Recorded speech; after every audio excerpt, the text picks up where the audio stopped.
Honorable Paul Gary Jr., Chief Judge presiding. You may be seated. Madam Clerk, you may call the case.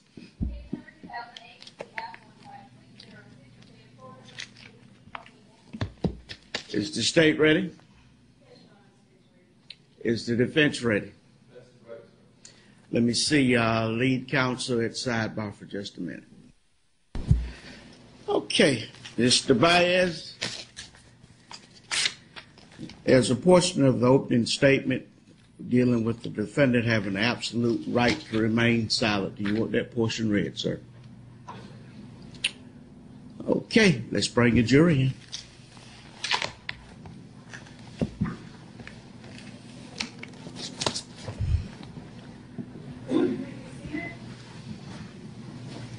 State recognizes the presence of the jury. And does the defense? Good morning, ladies and gentlemen of the jury. I hope you had a safe trip over. Hope all is well. Okay.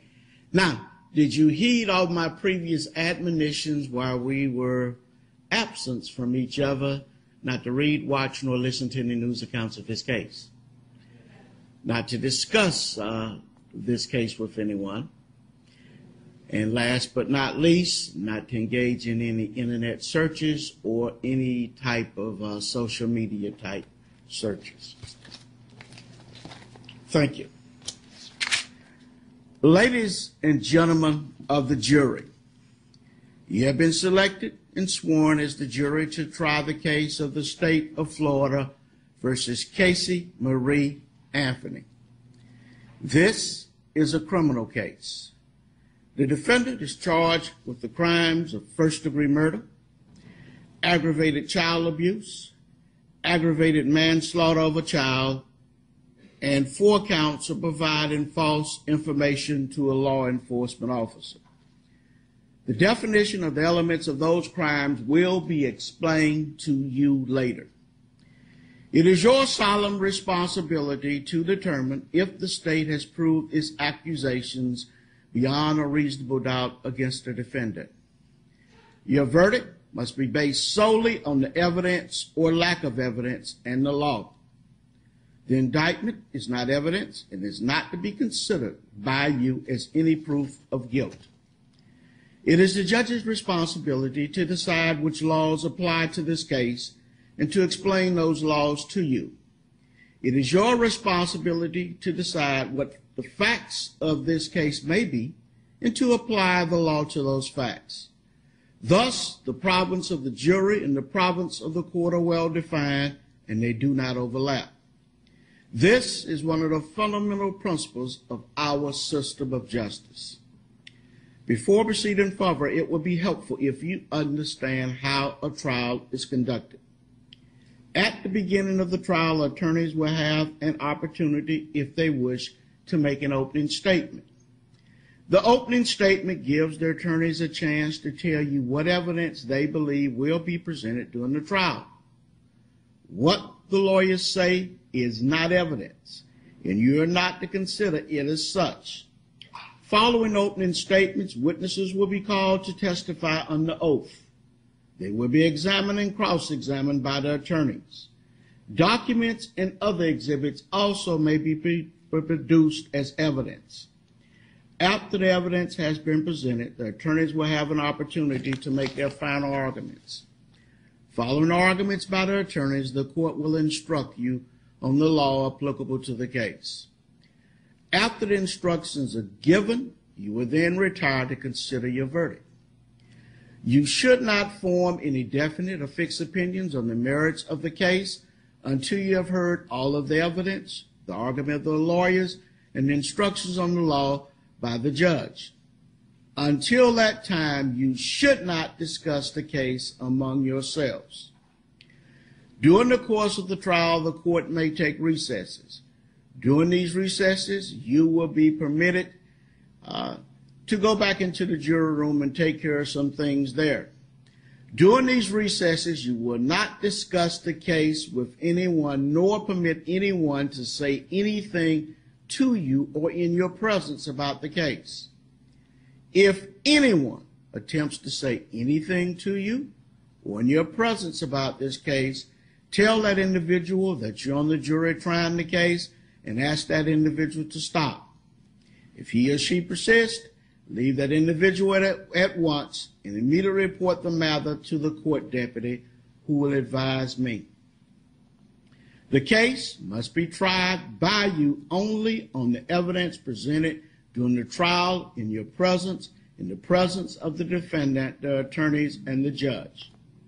Jurors must not conduct any investigation of their own. This includes reading newspapers, watching television, or using a computer, cell phone, the internet, any electronic device, or any other means at all to get information related to this case or the people or places described in this case. This applies whether you are in the courthouse, at home, or anywhere else. You must not visit any of the places mentioned in the trial or use the internet to look at maps or pictures to see any places discussed in the trial.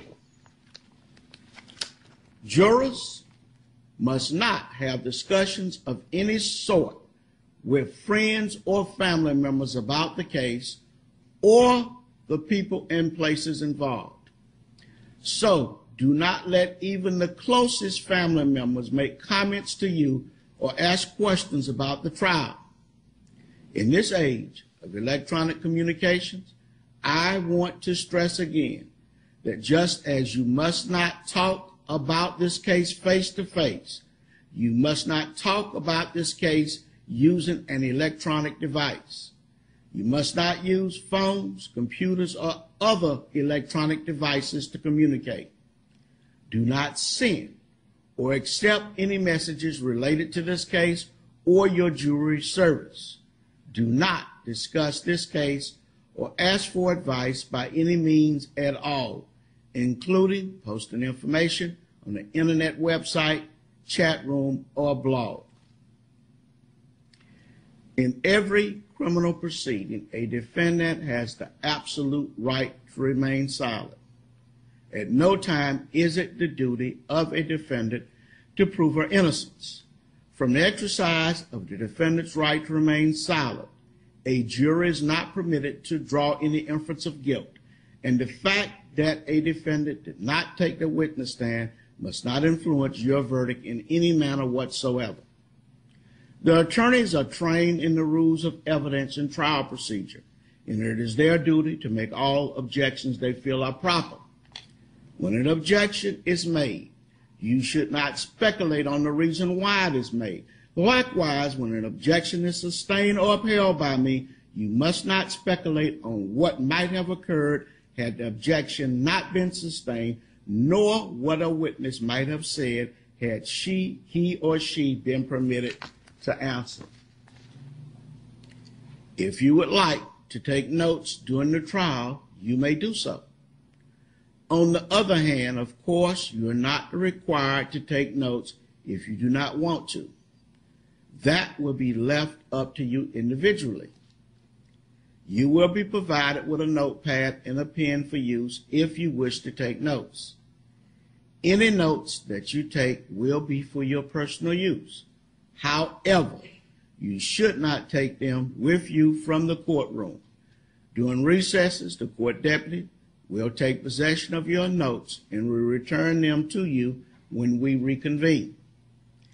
After you have completed your deliberations, the court deputy will deliver your notes to me. They will be destroyed. No one will ever read your notes. If you take notes, do not get so involved in note-taking that you become distracted from the other proceedings. Your notes should be used only as an aid to your memory. Whether or not you take notes, you should rely on your memory of the evidence, and you should not be unduly influenced by the notes of other jurors. Notes are not entitled to any greater weight than each juror's memory of the evidence.